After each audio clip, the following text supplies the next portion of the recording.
Welcome to the Zachrilege Cast podcast, YouTube video, interview program that features me talking to some of the best and brightest in the atheist / secular / awesome community. This is episode number 160. I recorded this interview on September 12th, 2018. Thank you to Felicia of the Utah Outcasts for being my last non-me guest. There are 214 episodes strong, and in Utah and well America, they are quite needed. I did a solo show on September 11th telling the tale of near death in life. Do check it out. And also, if you want to check out this week's Cellar Door Skeptics, I believe that is episode number 143. I was on and recorded that Tuesday. I didn't quite bully Jeannie Eichard, I can't pronounce your name, I'm sorry, into listening to the RFK Tapes. I'm still a little stunned that I have listeners, and even more so that some have become good friends and want to be on the show and shoot the shit. Okay, shoot wasn't a very considerate thing to say when we talked about a show that has to do with an assassination. If you do want to listen to that podcast, I suggest you do before listening to this, or if you want it spoiled to shit, you can just truck on. We talked about the assassination's place in history, the odd duck that is Sirhan, and our obsessive need to have a strong man will us to be nice to each other. And is 50 years long enough to obsess about a crime that's been put to bed? Listen on, and you decide. I wish I could say that we'd fallen from grace, but we never made it to that place. Let's start with some laughter tonight. Does anyone remember laughter? Welcome to the Zachrilege Cast official review of the podcast, the RFK Tapes, produced by Crime Town. Jeannie Eichard is in the room joining me tonight. She's actually food and is smoking possibly legal substances. How's it going up there? Because you're above, where I am. Actually, it's really fucking warm. It's humid. and by fucking warm, I mean fucking warm for Vermont. So like mid to high 70s right now. It's not bad. Yeah, fall is approaching. I feel like I might be getting a cold, so I'll probably be hitting the mute button a lot tonight. That's actually been going around like since Sunday. Medicinal, right? That's what I already said last night. Oh yeah, It medicinal. has booze in it. What are you doing? I'd like to say I'm honoring the Cellar Door Skeptics who had me on last night by having Michigan beer, but I just have it anyway.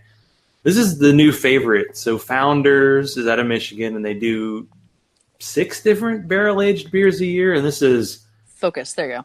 Better Half. So this is old ale brewed with molasses and aged in maple syrup bourbon barrels. So if you like hoppy beer, this will probably be your least favorite beer ever, because it's like boozy toffee. That's what it tastes like. It's quite good. So boozy topping, no hops. I picked up some extra, whatever IBUs, like a negative, which is great. And then just in case that fails to do the trick, we do have the backup, Dragon's Milk, which is like the official beer of the show now that Going for Two is no longer cry. Okay, so RFK Tapes. Wait, I still have to try that. Dragon's What Milk? are you having? Nothing? Oh, yeah, that wouldn't happen. No, I'm doing Citizen Cider Dirty Mayor again. That's kind of my go-to. Ginger. The mayor makes it clean. The ginger makes it dirty. So, hard cider from Vermont. Well, I think I might have the long-awaited Waiting for Wrath Part 2 interview next week, and they drank a cider in their last episode. They got to 200, so congrats to them. 200 episodes. Whew. Tell ya. Wow. So the RFK Tapes. So this show I had heard about because the author of the book Shadow Play by Bill Klaber, he said at the end of, in the back of the book, it was like, oh, we're going to do a podcast about this called the RFK Tapes. So he did this show with Zach Stewart Pontier, who I guess co-produced a podcast called Crime Town that I did not listen to. And this was it was an official 10-episode podcast, but as we found out, they had 2 bonus episodes, as I guess podcasts are wont to do. So now Jeannie is more of a connoisseur of podcasts than I am, I believe, because I feel like I am very narrow in my podcast scope. So had you heard of this one before I was like, we have to listen to this show? Yes. Yeah, I heard about it through Slow Burn, which was about the Nixon era. So, like, reportive journalism about, like, just having a little bit more perspective. And they got to the end of Slow Burn and said, like, and if you like this, you might like RFK Tapes. I'm like, yeah, sure, I'm bored. And it's a bit of history that I didn't really know a lot about. RFK, I'm aware of history. I know that it has happened. I knew his name. I knew that he was a political force, but I didn't really know much about any of the rest of it. You get the cultural media stuff like Sirhan. The name is going to be around.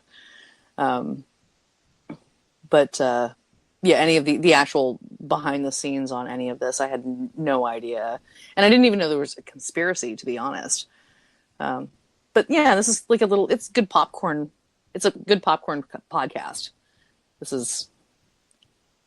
Yeah, I got the book Shadow Play because my wife is a book publicist and she gets lots of books, and some of them are not requested by her, and that was one of them. And so I read it. Wait, so she gives you the books that she doesn't want to read? Is that well, she's just like I actually say out loud, I'm like, I don't have anything to read. She's like, what genre? Like, seriously, it's all over the place. Mm-hmm. So that was one I read, and I had Dan Simpson on, and he does the street epistemology, and he asked me the question, like, what was something you changed your mind about? And I couldn't think of anything on the spot. And the whole situation, RFK thing, is definitely a place where I changed my mind, and I suppose we can cover that since we're on a podcast and talking about it. So yeah, I read this book, Shadow Play, and it covers a lot of the beats that this podcast covers. So basically the story here is on June 5th, 1968, Robert Kennedy wins the California primary. 1968 was a weird year because Lyndon Johnson technically was going to run for his second term, and I think it was Eugene McCarthy jumped in early and did a primary challenge, and Robert Kennedy wasn't the leader there. And of course, Robert Kennedy, those guys didn't like each other much, Lyndon Johnson and Robert Kennedy. No, that was an interesting episode. But Lyndon Johnson just said he wasn't going to run, and I think the primaries had already started. And it was a different time then, too. I don't think it was like it is now where people like run. It was mostly like the candidates would just wait for the delegation, the kind of the big gathering, and then they just kind of decide who was going to be president without a lot of votes. But RFK jumped in, decided to run, and on June 5th, 1968, he won the California primary, which pretty much meant he was going to win the Democratic nomination. Well, he also got talked into it, at least according to the podcast. Yeah, I don't think he initially was going to do it. And it's so interesting to listen to someone whose legitimate voice sounds like someone doing a bad Boston accent, just because you don't hear politicians with accents as much. Like, you're not allowed to unless you're like super, super local. But he was hanging out with, striking workers, and he was making great speeches, and he won. And so he ended up at the Ambassador Hotel. He did a speech, and then he was led through a pantry, and there were tons of people there, and he was shaking hands. And then all chaos happened, and a man named Sirhan had a gun. Are you just going to sum this up for people, Zach? Jesus. Ripped out of his hand, and he was arrested, and RFK died the following day. He was shot multiple times, one in the head.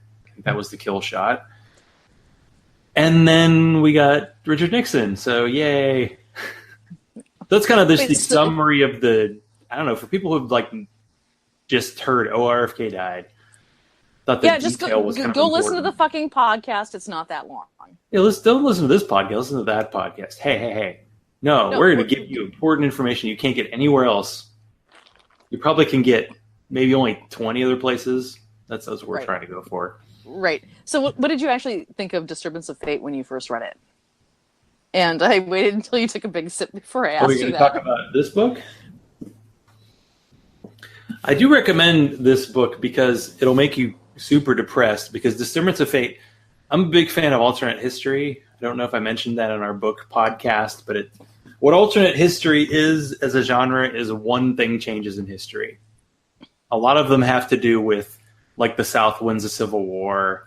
But in this book, one of the busboys who shakes RFK's hand sees Sirhan approaching with a gun, and they're able to stop it. And so he doesn't die, and he becomes president. And the United States basically becomes a socialist, like, utopia. No, but what did you think? What did you think of the book?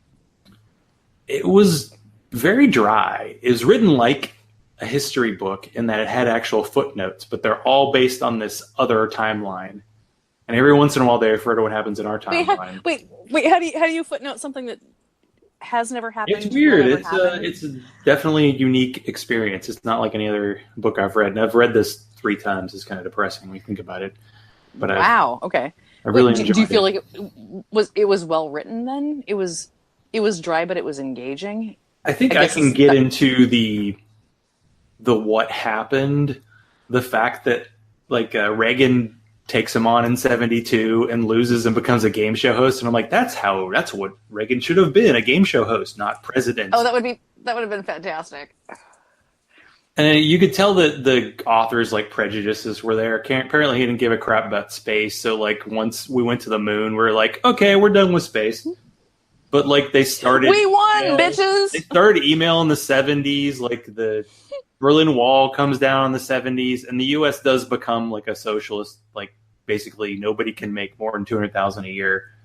And it was like I can't remember the name of the guy who became his vice president, but he was basically another Democrat in Texas. There were 2 in the 60s, apparently.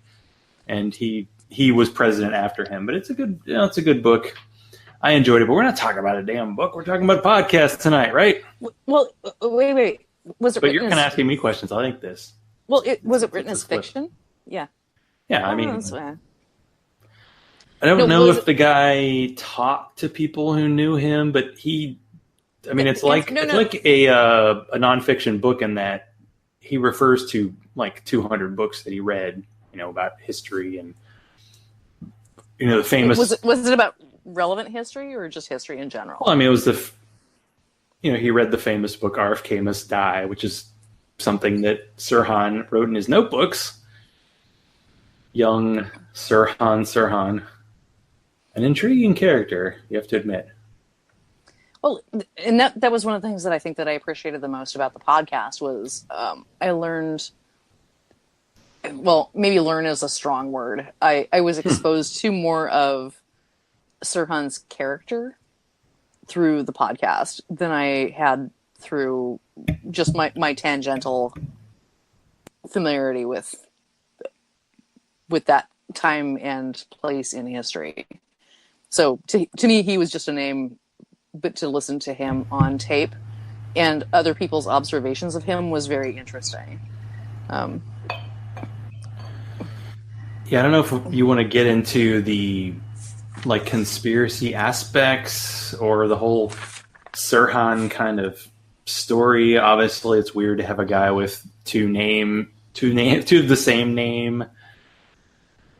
But actually, I kind of wonder, like, are they pronounced differently because it's a first name and a last name, but we pronounce them the same because we're American and don't know any better? That was just, like, one of those passing thoughts. I mean, I believe his family was either Lebanon or from Palestine, and they came to the U.S. after Israel was created. Because they were devout Christians.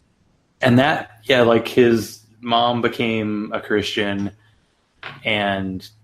Oh, I got the impression that he was raised Christian. He just didn't really have a direction in life. He was a short guy, so he tried to be a jockey. That was one of the key issues. He was a jockey, he fell off a horse, he had a concussion. As a guy who follows football, they talk about CTE, about like long-term concussion issues. And then he kind of got into the occult and this whole self-hypnosis thing. Yeah, okay, so that's a Go that toilet way. we can flush and go down that one. Mm-hmm. Oh, we can flush a lot. Like the whole I'm dragon powered. Wow, that was quick. Wait, dude, pace yourself. We're 15 minutes in. Not even. Yeah, but the whole Rosicrucian thing was a little odd, and I actually really did like how the director, the creator, the Zach, the other Zach, not the Zach, not just you, with a C. What a weirdo.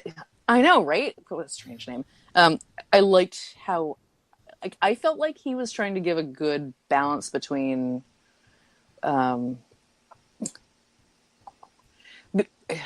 he interviewed people and like how he kind of paced the tapes out, or the release of the episodes. I felt was an interesting method of storytelling. One of my pet peeves, though. Can we talk about the 40-minute hour? Holy crap! Like, this is the 40-minute hour. What's this? Oh yeah, no, this is like I timed out one of the episodes to see how long of it was filler, intro, outro, and then ads. And yeah, 1 hour's worth was actually about 40 minutes of actual content. Like this is just. I didn't think the episodes were that long. No, just statistically, it was varying. Like, you listen to The Scathing Atheist, and they're always exactly an hour. Well, now like an hour and 30 seconds or a minute because they throw those ads on there, but they're down to the second. And a lot of shows are very like, okay, I'm X amount of minutes. I try to do that, but not really. And this show, yeah, it's one thing I've noticed, like, because I listen to Pod Save America, and they like just do their ads at the beginning. And there's something to be said about like kind of somebody who created this generic music. Well, they had a good theme song as an actual song, but they do like the goofy music that you fast forward through, and then they do the really awkward ads that have nothing to do with the show. Well, it is a crime show. Like, what are they going to do? Sell guns or bullets? I don't even know what. Ooh. Sell a self-hypnosis tape? Hey, I should do that. That would be cool. Handcuffs. There you go. Well, I mean, like, what is cognitive dissonance? They do Adam and Eve. Like, that's them. That's their brand. Do one that's on their brand. Well, no, I'm just talking about the actual like length of the show. If I'm going to sit down and listen to a show for, like, call it an average of 35 minutes, maybe for the RFK tapes, really about 20% of that was just ads, filler, intro, outro. You weren't. It's like watching TV. You weren't getting a whole lot of bang for your buck.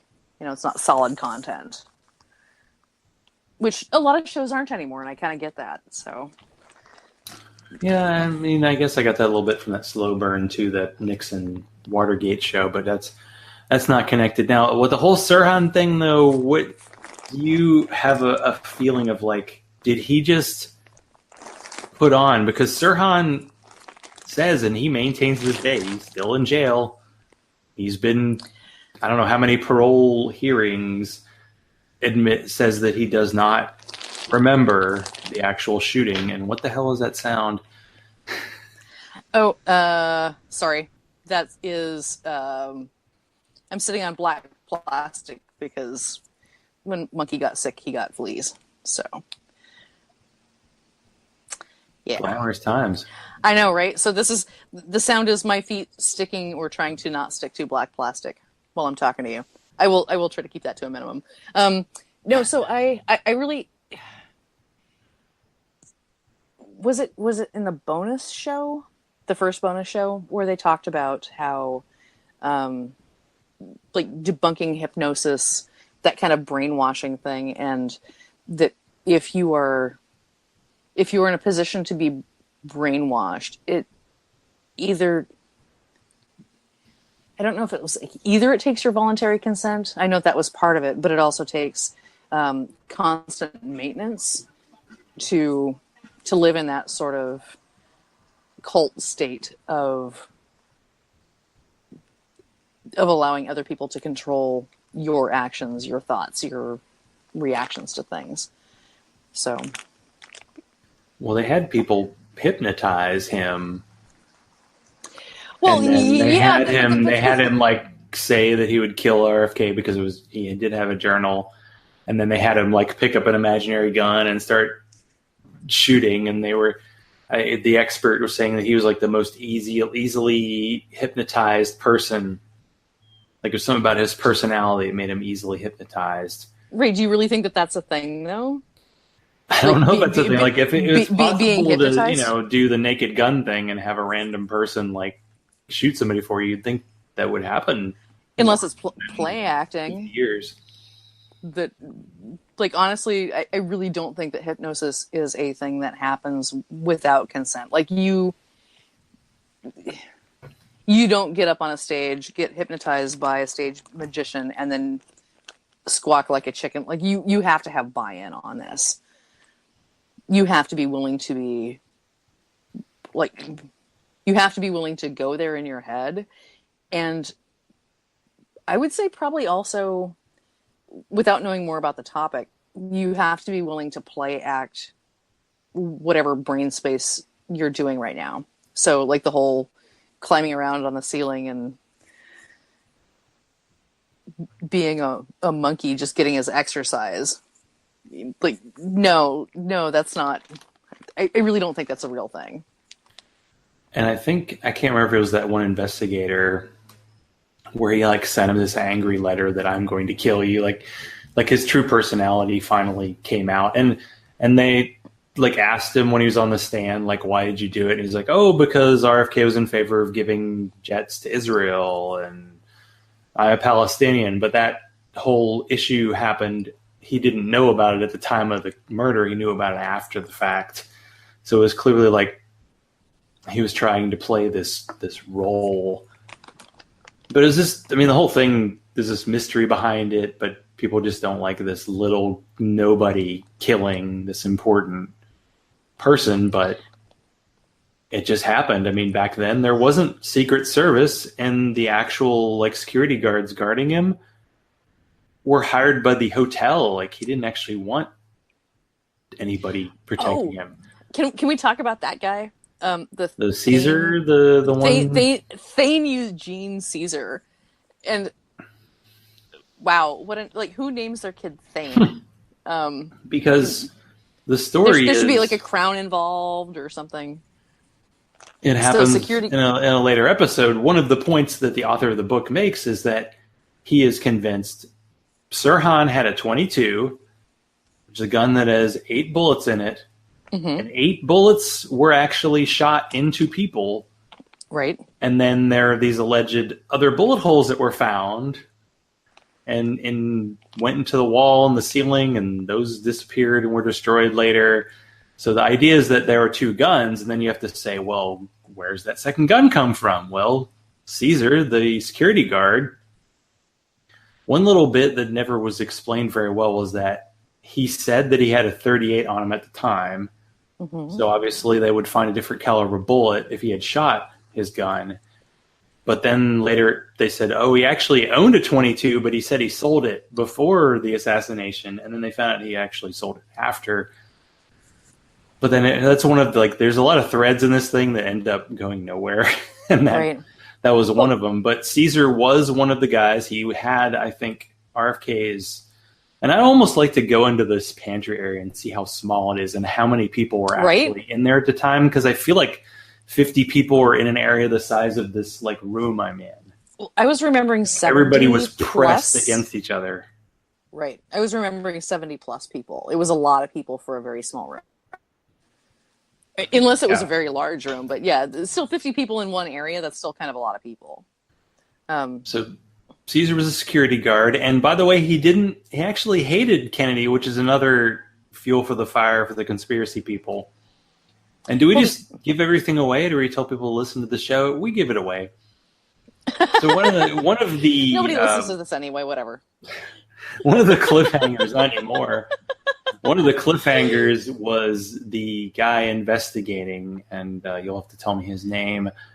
He was like a journalist who was investigating, and somebody told him that the Caesar guy was dead, and this was in the 80s. I guess he's still alive, actually. Yeah. So that was, I actually wrote that one down. Dan Moldea was the guy who found it. Dan Moldea was kind of the opposite of the author of the book, Kleber, who believes everything that but they used to is be consistent friends. with the conspiracy. Well, they were both... Or they were both friendly. I mean, there's got to be this weird community, and before the internet, it had to be like, "Ooh, there's somebody else who's investigating this thing I'm investigating." Right. And weird, so we can do the little secret handshake together, you know? Yeah. So Dan found Caesar, Thane Eugene Caesar, security guy, supposedly dead, not really dead, but during that recording of the tapes that they took, the way that Caesar laughs, just kind of like kind of blows it off. He's like, ha ha ha ha, the whole time, reminds me of a couple of coworkers that I've had in the past who are really fucking shady. Just kind of that, I know better than you. I'm smarter than you. Like, I'm snowing you, and you can't prove a fucking thing. Like, it's just one of those. He didn't see pass the lie detector test, but I'm like, I think it's pretty much been debunked that people can pass the lie detector tests. Yes. Yeah. So there are so many things that people are just like, well, pass the polygraph test. They proved hypnosis. I'm like, yeah, except that was 1968, bitch. Like, we've done more things about the human mind since then. We know better. Have we? Are we better? I'm not sure about that. But... We're probably a little bit more clear on a few things. Let me put perhaps it that way. We could talk about the two-gun theory, the multiple shot theory, and so with the JFK, we have the Zapruder film. So we have actual film of him being shot. With RFK, we have nothing the moment of the shooting. But there was one journalist who had a tape recorder in his pocket, and recorded the moment the shooting happened. And the author of the book had a ballistics expert, I'll just say expert with my finger guns. Yeah, because podcast people can see you. Review the shots, and he said he heard 13 shots. Right. And Sirhan's gun, as we know, as we've been paying good attention this whole time, only had 8. What say you, Jeannie? What say you? I think that people have fallible memories. That people are able to convince themselves of a number of things. Like, I know, like, I've done it. I've watched other people do it. That in hindsight, you can make whatever your personal narrative fits whatever seems most viable to you. That's the nature of human brains. We just do that. So I don't know if that was him. I honestly, I don't know, but honestly, like, I kind of don't care, Zach. Like, it was fun entertainment. Like, it was an interesting mental exercise to watch people go through. It was more interesting to me to watch people develop as characters throughout this whole process, and to see all the people that were involved than it was to actually know about the story, because the story's it's still history. RFK is still fucking dead. That's not going to change. Like, I'm sorry. That's. Yeah, I think one of the things we get to as atheist non-believers is people still want to be like 100% certain of something. And when it comes to history, if you really study it, it's never that case. But with this book, because it came up, it said, hey, I got these conspiracies, and let me show you all these things that make it look like more than one person killed him, and that Sirhan was controlled by government agents, and that there were multiple guns, and the guy holding him, who was a security guard, had a gun and didn't like him. And then when you listen to the podcast, the guy doing the podcast actually checked other sources. So he talked to the audio, like journalism or something. He talked to the audio expert, and the audio expert said, well, at the very beginning, there were 2 gunshots but I couldn't really hear them. But because people said, witnesses, and we can also talk about witness testimony and what it actually means ultimately, not much. He was like, well, I don't know. And so he actually reached out to other audio experts he knew and 2 other ones, and neither of them could come up with more than 8 shots because they did like the wavelength of what a gunshot should sound like, and they only got 8. So in the end, it was like there were a lot of noises in that room, clearly with 70 people in a 10-foot square room. Whatever the number was. You're going to hear a lot of sounds. Well, and also, like, I kind of wonder, too, how much of that is influenced by, like, Sirhan was supposed to be no more than a couple feet away, or not any closer than a couple feet away. And was it, like, 2 or 3 of the bullet wounds in Kennedy were point blank within inches? So... What they said, was that Sirhan was facing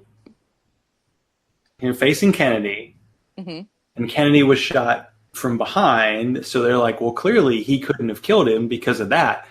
And they're forgetting the fact that, like, as soon as a gunshot goes off, every person in the room turns around. So Kennedy, I don't even know. I don't think I have the whole, like, shot progression.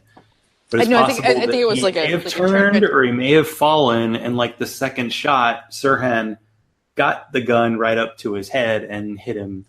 But if other witnesses are saying that he was no closer than to, like, 1.5, 2 feet, how could there be powder burns from an inch or inches away?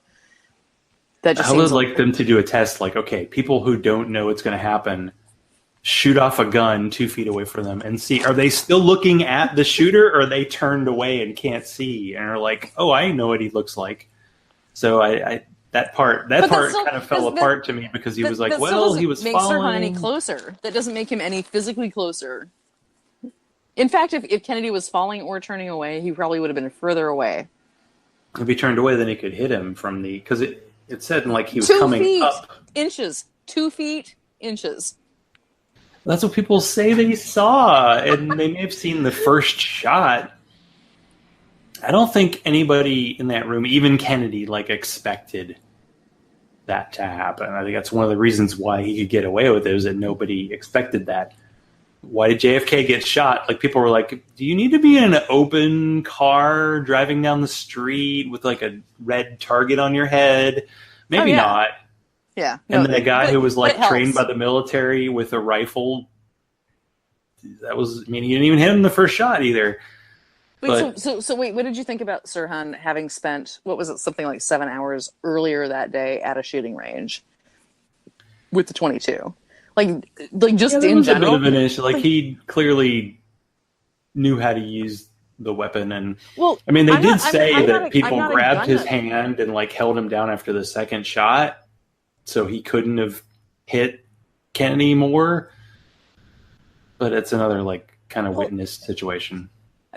I'm not a gun nut, but I've been out on a shooting range a couple of times. 7 hours, like, that just seems like a really long time to spend just shooting your 22. You know, like that seems like that's a little... true. I was that's I think once a friend of mine who had guns, like, took me, and many people shot the guns, and we were there an hour. Yeah, I went out with my dad when I was back in Alaska. It does seem like, okay. Yeah, we were out for like an hour and a half, and we probably shot 4 different kinds of guns. You know. Okay, so we got the bullets maybe not covered, which is kind of the point. What about the girl with the polka-dot dress? Who crap was that? And I don't know, but they didn't. One thing I wanted them to do was, like, okay, you say Sirhan didn't shoot him, like, he couldn't have shot him. Mm-hmm. Give me an alternative. Right. When it comes to the girl in the polka-dot dress, so the story is that a volunteer was, like, sitting... I don't even know. Make them listen to the fucking podcast. I don't know if she was smoking a cigarette. Fuck that shit. He was sitting out smoking a cigarette, and a woman came out with a polka-dot dress and said, "We killed him," and, like, was celebrating. And she had another guy with her, and they left. She went in with 2 and came out with 1. That was the other part of that story. Yeah, they said there was this other guy with her, but because the story that Sirhan said was that he just was going and looking for parties, and he went to a party and drank a bunch of Tom Collinses, so he was like drunk, and he went to the Ambassador Hotel looking for coffee, and so he ended up in the kitchen because he's looking for coffee, but because one just wanders into a hotel kitchen. He did say he was talking to a woman, and many people there said polka-dot dress, and then when Kennedy was killed, the cops said, hey, we're looking for this woman, and then 24 hours later, they were like, never mind. Right, and they really did press the witness. Like, they wanted her to change her story. Yeah, there are two separate ways that we can go from that, which is one, like, I'm assuming that on occasion, I know that you're not a big coffee drinker, but when's the last time that you wanted coffee and you just wandered into a hotel kitchen to go get coffee? Have you ever done that? It was the 60s, different time. Well, I was going to say, if you I bet it was a little, it had to have been crazy in that hotel, just because. Well, I'm sure there was like no security of any kind. RFK, people, anybody was in there. Wait, so here's the other direction: is it went down how it was LA, right? How the LA police handled the whole thing, and you and I have seen enough history of LA police. They haven't always been as good as they are now. I'm not sure even how good they are now, but I know that they're in some ways a lot better than they were when, I don't know. OJ.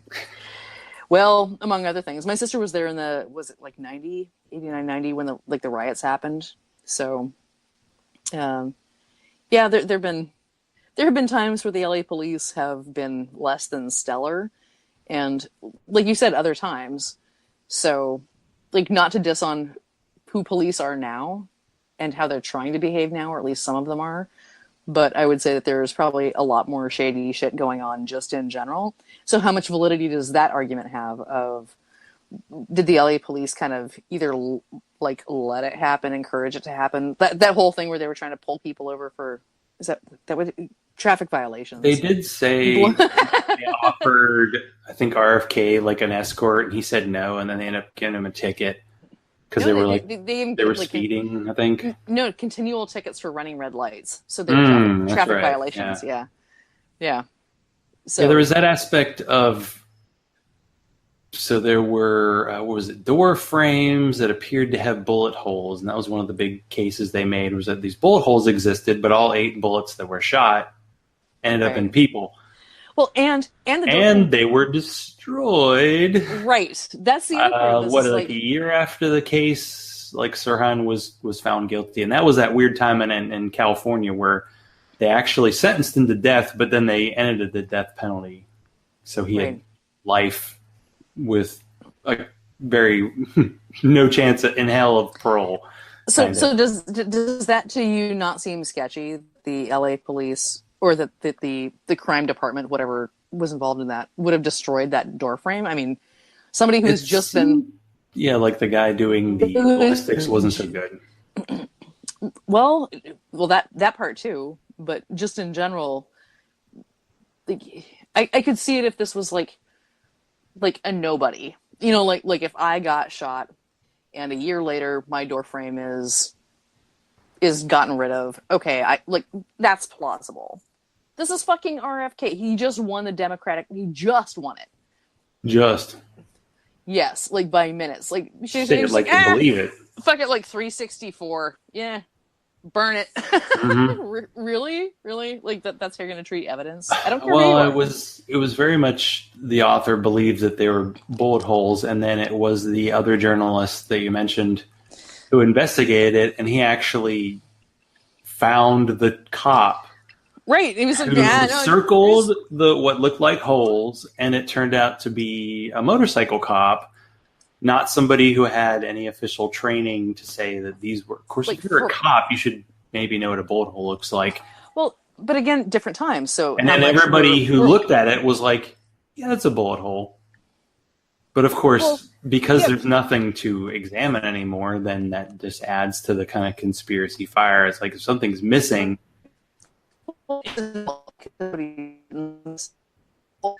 And like you were talking, like these are different times too. Like I don't really know what forensic training was like in 1968 for motorcycle cops.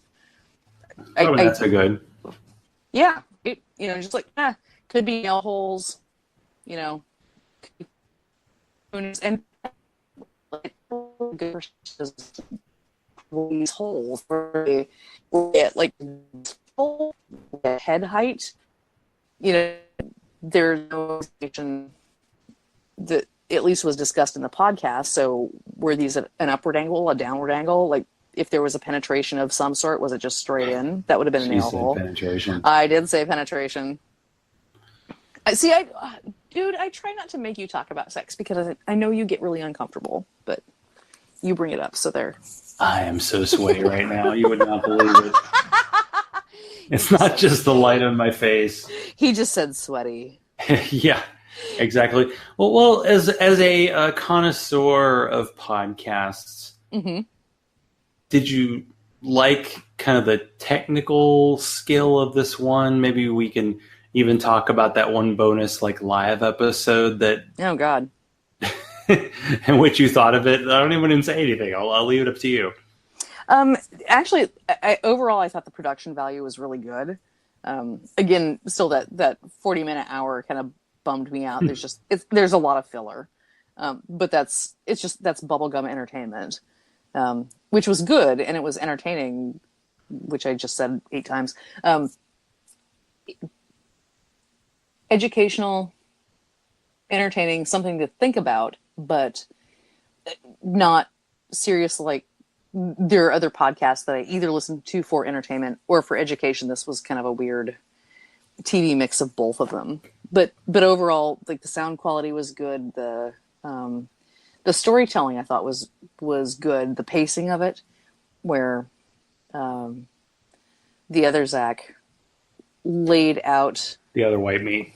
Yeah, the other white you laid out the progression of the investigation in a very interesting way. I really did like, actually, which is something that you don't get in a whole lot of this type of podcast or journalism in general, is a lot of kind of the behind the scenes, like the back and forth, the bickering, the dissension, where they're actually being real people. They're not just being people on mics. But there's actual frustration and disgruntlement, and you could kind of tell these guys had been together in a car for far too long, a couple times. Yeah, the author of the book was not happy with the producer at the end because he didn't agree with him. Was like, I don't know about this, and goes like, come on, I've been studying this for 50 years, dude. Right. So that part I actually did find refreshing, just because it seems like a much more honest way to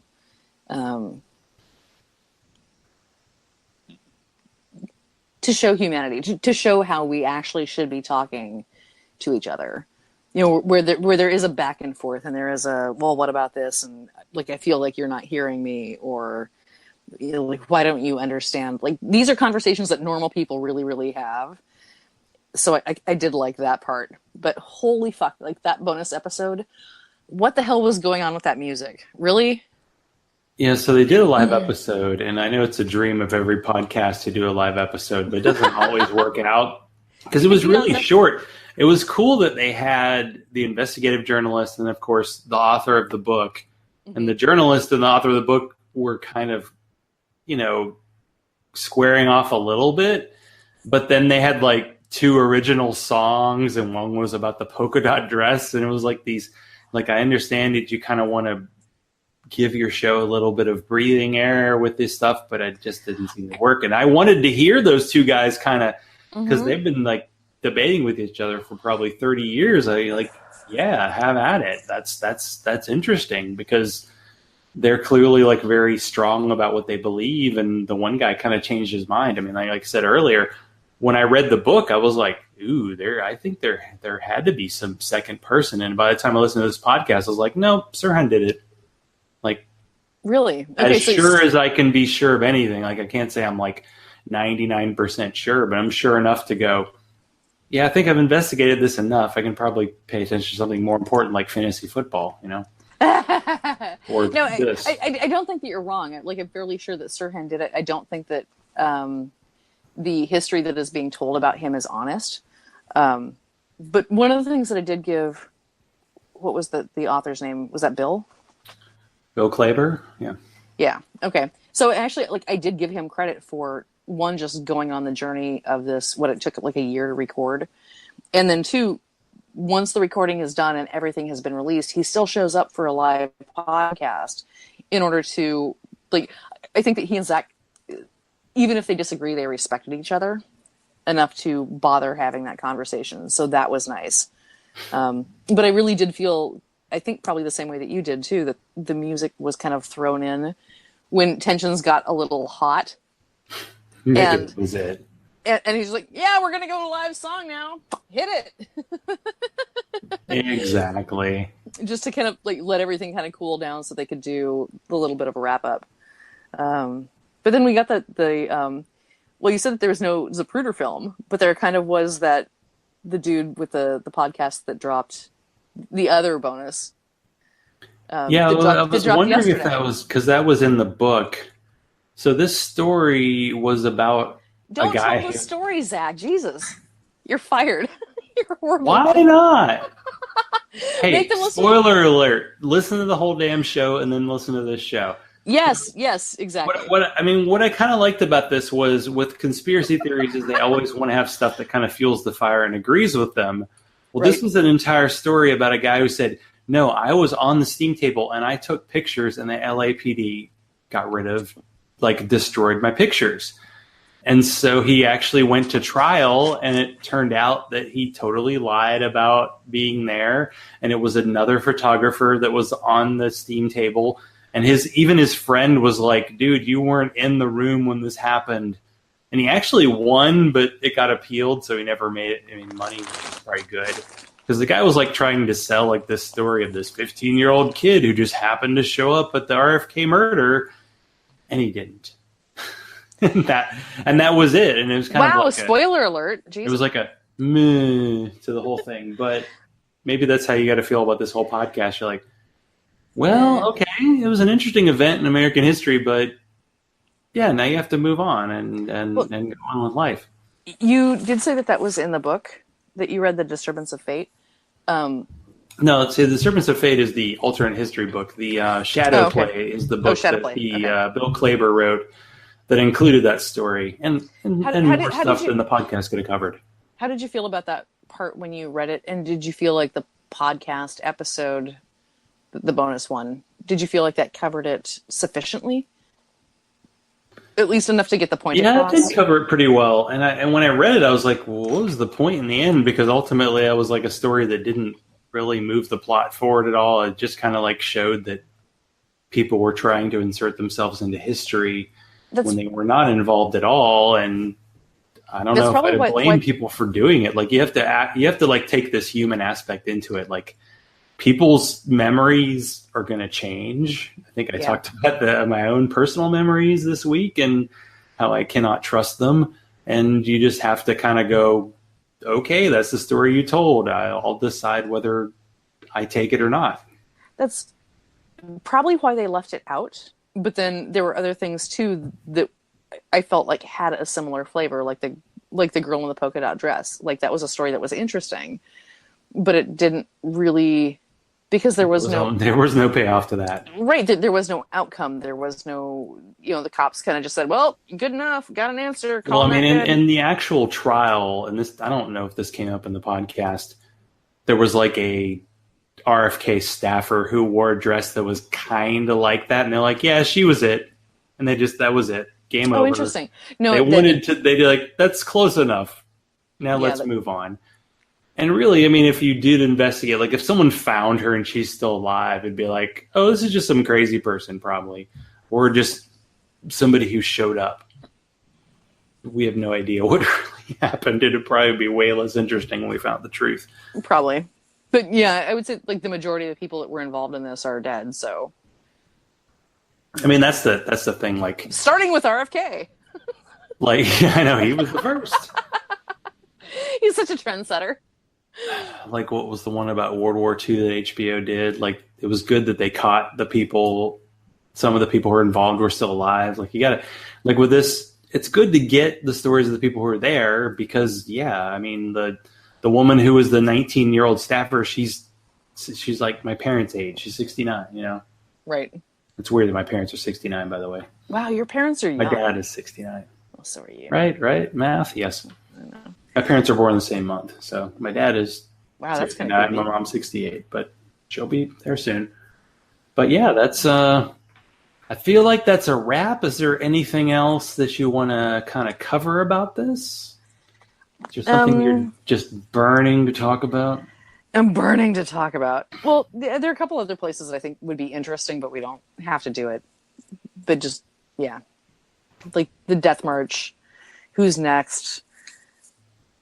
Who's next? Yeah, and really, everybody. Like, honestly, I had a question too. If we were dying for time, what do you want to have happen when you die? But I'm not going to ask you that. I'll wait for it. Hang on. I hear a little choking. Mm-hmm. Yeah, no, just. I had a little funeral bit last week because we attended kind of a life celebration of someone my wife knew. No, I'll ask you later, Zach. We don't have to. And it was, I prefer the people tell stories about your life other than the sales pitch for Jesus funerals that I've attended. Well, you want to the wait. The person doing the funeral knew nothing about the dead person, and it just makes me sad. So right. I like that, like, the people who knew this person want to tell stories and kind of continue their story. Like, continue RFK's story. He's worth talking about. Why? He's dead. There you go. You're strong. So, okay, we'll throw this up to you. I'll leave this up to you. Mm-hmm. So I did an audio version of a story I published in a newspaper earlier this year. Mm-hmm. Did you listen? And what was your feel? That was published about you. Well, I wrote it. So it was clearly about did you really? Well, okay, so obviously... Did I really? Wait. No, obviously, like, we might have to talk off camera. Anyway, go ahead. No, I've been doing things like cramming on for the listen for this. Mm-hmm. I don't blame you. And, you know, P.S. like, a lot of homework. Cat that's trying not to die. So there's that too. Yeah, no, I actually honestly don't love you that much, Zach. I will listen next week. That's how much I love you. Well, at least the truth is out. So, yeah. It felt a little self-indulgent, but the story that started this whole thing was set at 9/11. I'm like, let me post it on 9/11. Let me read the story out loud. And so I did. So if you want to check out episode 159, that features me telling the story. And it only goes 20 minutes. So if you think this 45, 50-minute show is long, that's a lot shorter. Although it is just me talking, so that's a downside, I guess. No, stop it. I've heard your history about like your version of 9/11 story. I've heard it, at least variations of it, a number of times. Yeah. So I'm really, really interested to see what this one comes out like, because I'm wondering what interesting bits you're going to have forgotten to include. And I'll yell at you offline later for that. But blame the editor. That's what I'll say. Yeah. I didn't read the original, whatever, 4,000 word version. This is the shortened 2,600 version. Yeah. Yeah. He's shit. Just fire him. Her. Oh, her. Oh, sexist as hell. Oh, I thought you were talking about yourself and like.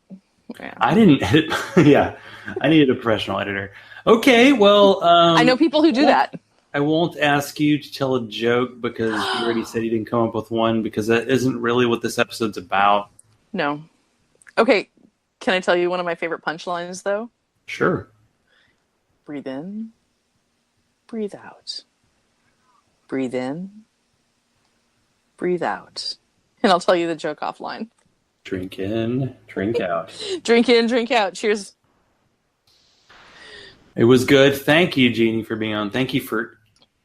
I feel like I owe you something in like the afterlife for making you listen to a podcast twice. So feel free to send your recommendations to me for other shows. Maybe we'll try this again another time. Maybe you, me, and Deborah like something we all listen to, and then we can do a recap like this. we'll do like a weekend version where you can even have any more beer. So, Oh, she's boring. We don't talk to her. oh, well, that's a good point. She's been on a while. I know she's really jealous when she doesn't show up. I know. Is she in the chat room right now? She is, and Amy's in there as well. Hi, Amy. I sent Amy a beer picture just, because I care, not because I happen to be drinking. That's nothing to do with it. I sacrifice for you people. You don't get it. You just don't get it. So 50 years later, RFK is still dead. And feel free to listen to the very much spoiled RFK tapes at your own leisure. So good night, everybody. I'm gonna send you a link, Zach, for a song. Good idea. And now to open this year's festivities, here's our Grand Marshal, the Prophet of Love, Larry White. Barry White. No, it says here Larry White. I know my own name. Yeah? Well, we'll see. There's an old saying, as this is the live read portion of the show, that you should have a good time all the time. Well, I'm having on Jennifer and Shay from Waiting for Wrath next week, so why not check out Waiting for Wrath's 200th episode? They drink a beer every week and are a jolly group of folks making fun of stories of the day and having a generally good time. I thought a little personal story. I'd talk about taking my interview skills to the Decatur Book Festival. The Decatur Book Festival is a very large independent book conference that happens in Atlanta the same weekend as Dragon Con, which is why I never go to Dragon Con, because my wife was involved. She got me in last year to moderate a panel with two fairly famous authors, and that seemed to go okay. So once my wife left the official capacity at the conference, I got to be grandfathered in, and I like to be called grandfathered even though I have only cats. So I did a panel with 3 authors, and they were of the science fiction and fantasy genre. And one of the authors had done a bunch of young adult books and was doing her first adult book, and she had a lot of pre-teenage girls in the audience. That was the majority of the audience. So what was the difference between doing a Zachrilege cast and this? Well, in this case, I had to actually interact with people in person. I got the sound guy to set up the microphones nicely. I did not record it. I probably should have. That could have been last week's episode. And it was a 45-minute program, as my interviews usually are, but after about 30 minutes, I left it to audience questions, and that was that. And it was over in the blink of an eye, and I would do it again. And it's a lot of fun. I think it's great to get involved in this kind of thing, because the book community is pretty vast. I would say the atheist community is not quite there. And another thing that came up in the cellar door is, you know what? We need a good fiction book with some kind of atheist protagonist. It should hit big time. That would be a lot of fun. So this is the time of the episode where I say, if you want to support this show, be like Bobby, Hugh, Teody, Larry, Daryl, and the other Daryl, and go to patreon.com/Zachrilege, ZACHRILEGE. Follow me on Twitter, like my Zachrilege page on Facebook, and any ideas for guests, please send them to zachrilege.cast@gmail.com. Thank you to Jeannie for being on tonight. Let's close from an RFK speech made in Cape Town 2 years before his death. Each time a man stands for an ideal or acts to improve the lot of others or strikes out against injustice, he sends a tiny ripple of hope, and crossing each other from a million different centers of energy and daring those ripples builds a current which can sweep down the mightiest walls of oppression and resistance.